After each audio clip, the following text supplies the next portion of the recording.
How to stream movies on Discord?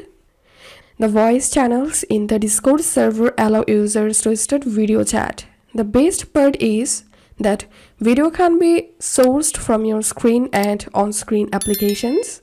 In other words, you can stream movies on Discord easily and share them with friends on the voice channel.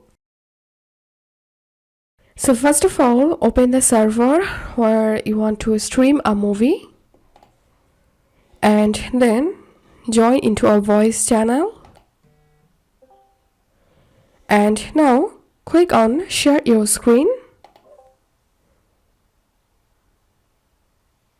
And all you have to do, just select the tab or window actually where you are watching your movie.